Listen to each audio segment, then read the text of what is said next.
The Revolutionary Wars of France, 1793. France would face internal rebellion and renewed efforts from Austria and Prussia, as well as a host of new enemies. In late 1792, the former French king Louis XVI was placed on trial for treason, convicted, and then sentenced to die via the guillotine.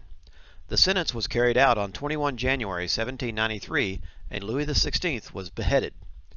The international reaction was near instantaneous, with other monarchies being shocked and angered at the conduct of the French. By March, the list of France's enemies had grown, with England, Holland, Naples, and Portugal joining the coalition against France and her revolution. The task of the French military just became much more difficult. While the French had occupied a large portion of the Austrian Netherlands at the end of 1792, they had not conquered it, and the Austrians were sure to try and do something about it in 1793. General Dumouriez was in command on this front, and he was ordered to defend the Austrian Netherlands only, but he chose to invade Holland instead.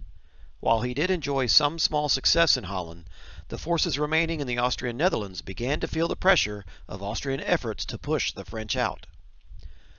The Battle of Neerwinden on 18 March 1793 was the result of these Austrian efforts.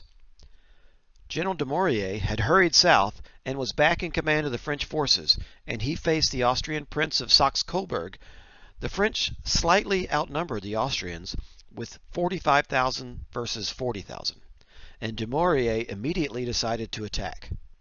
Believing the Austrian right would be the stronger flank, Dumouriez concentrated his attacks on the Austrian left around the villages of Neerwinden and Oberwinden. The still inexperienced French soldiers could not dislodge the stubborn Austrians, and every French attack was stopped. Meanwhile, the French efforts on the Austrian right were more successful, and their advance was promising into the early afternoon. Austrian forces eventually counterattacked, stopped the French attack, and began pushing them back. By the end of the day, the positions of the two sides were relatively the same, but Dumouriez realized his position was exposed and decided to retreat. The French had suffered almost 5,000 casualties, while the Austrians suffered about half that. As the hysteria of the terror began to take shape in France, a defeated general on the battlefield was either an incompetent or a traitor, and the punishment for either was the same. Realizing this, Dumouriez negotiated a safe withdrawal for his army, and then attempted to begin a coup himself to take power in Paris. Dumouriez moved too slowly, however, and events outpaced his plans. After having been seen dealing with the enemy, Dumouriez realized he did not have the support for a successful coup, and he defected to the Austrians. Not everyone in France was a fan of the revolution, and certainly not since the execution of the former king had sparked off the terror of the scaffold. Counter-revolution and pro-monarchy revolts rippled through France. The worst examples were the Vendée in the west and the monarchists of the southern port city of Toulon, who invited occupation by British Royal Navy elements in the Mediterranean. There were other large areas of anti-revolutionary sentiment in Bordeaux, Lyon, and Marseille, but these were quickly dealt with. The war in the Vendée would last in some form until 1795, and see some of the most brutal combat of the period, arraying Frenchmen against Frenchmen. The siege of Toulon would also drag on for months until Napoleon took charge of the positioning of the French artillery, and he quickly seized a dominant position, forcing the British fleet to withdraw. The continued drain of military operations against internal and external threats created a manpower shortage that had to be addressed. To remedy this, the levy en masse was created by Lazare Carnot and implemented across the board. The levy en masse basically allowed the revolutionary government to requisition anything it needed: manpower, equipment, food, manufacturing, etc.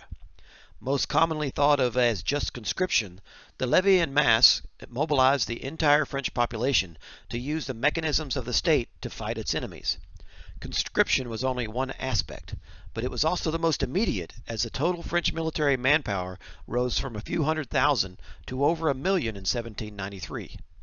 On paper, at least. From March through August, the enemy forces in the Austrian Netherlands now included the British, Dutch, and Hanoverian forces in addition to the Austrians.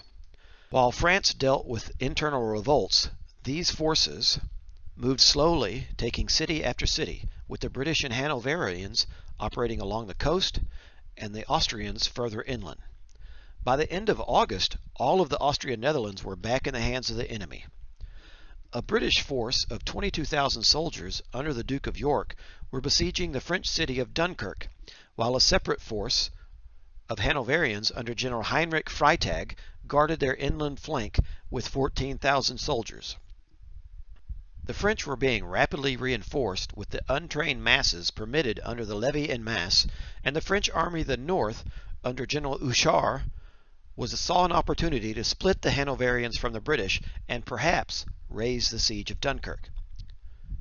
Houchard was an able subordinate, but he was not experienced enough to be an army commander. Despite this, Houchard ordered a multi-pronged advance on 6 September 1793 and drove the spread-out Hanoverian forces back from their screening positions south of Dunkirk. Houchard had now been reinforced to more than 50,000 troops, and he continued his advance. By nightfall, Houchard had pushed Freytag's forces back almost 7 miles to the village of Hanskoot, partly by constant attack and partly because Freytag was withdrawing to concentrate his scattered forces. September 7th was spent with both forces jockeying for position, trying to bring up reinforcements, and for the French at least, probing attacks looking for a weak spot.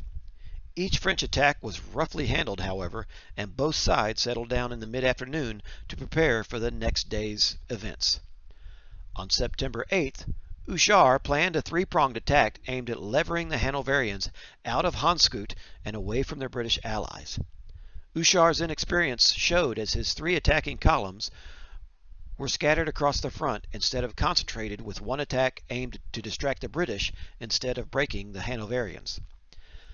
Nevertheless, the attacks went forward, and the broken terrain was perfectly suited for the French light infantry skirmishers to approach and harass the main Hanoverian positions.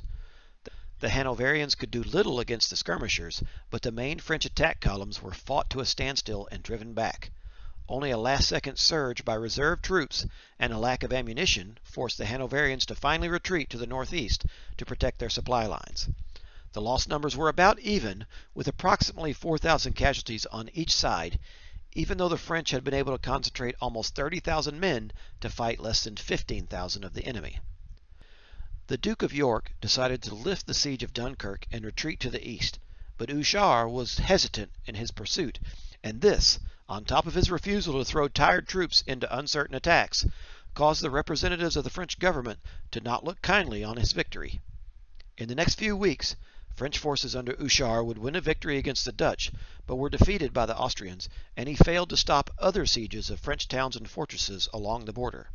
For these failures, Houchard was arrested for cowardice, returned to Paris, and met his end at the guillotine. One of the representatives present at the Battle of Hanskoot was Lazare Carnot, the French organizer of victory, and he was also present at the next major battle in October, the Battle of Wattignies. The Austrians were busy besieging French border cities along the Sambre River and too far away to assist the British in front of Dunkirk. One of these cities was Maubeuge, which was besieged by the Dutch and the Austrians with about 25,000 soldiers, and another Austrian force was protecting the siege with 35,000 soldiers. Jean-Baptiste Jourdan was now giving command of the French Army of the North against his own recommendations. Jourdan claimed he was not experienced enough to command the primary front against the enemy coalition, but he was told refusal to take command would lead to his arrest. Jourdan had about 45,000 troops available to move against the enemy forces in front of Maubeuge. Jourdan planned a 3-pronged attack, with the flank attacks kicking off first, followed by a heavy blow in the center when the time was right. Carnot, who believed himself a tactical genius on top of his logistical capability, agreed, as this represented a double envelopment attack, which was his favorite battlefield tactic. The flank attacks began on 15 October, and it wasn't long before Carnot began to influence the battle. He ordered Jourdan to make the attack in the center before the general was ready, and after heavy fighting it was defeated. as were the flank attacks, particularly that on the French right. Planning for the next day's operations, Carnot claimed that he considered the village of Wattignies and the hills around it as the key to victory and ordered Jourdan to attack there. Regardless of the source of the plan, 16 October saw a massive French attack at Wattignies. The attack was supported by numerous artillery batteries, but the first two attempts were beat back with heavy loss.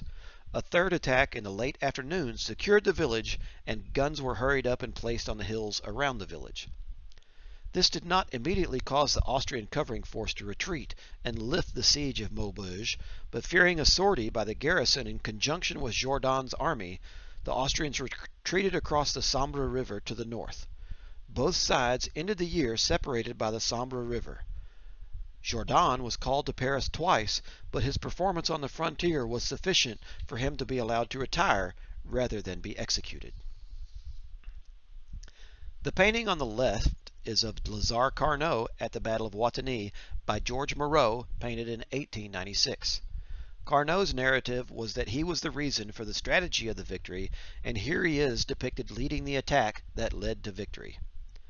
Carnot is responsible for solving France's manpower problems with the levy en masse, and he is responsible for solving other pressing logistical problems, such as ammunition and equipment. He was also a more than competent strategist, but being a battlefield tactician was not his forte. Rightly credited with saving France in the Revolution, it is Carnot who recommended Napoleon for his first major command in 1795. Carnot served France throughout Napoleon's reign and was exiled from France after Napoleon's defeat. Like 1792, 1793 ended with a French victory, but the overall situation had not changed that much. France faced threats on every border, and the survival of the revolution remained in doubt.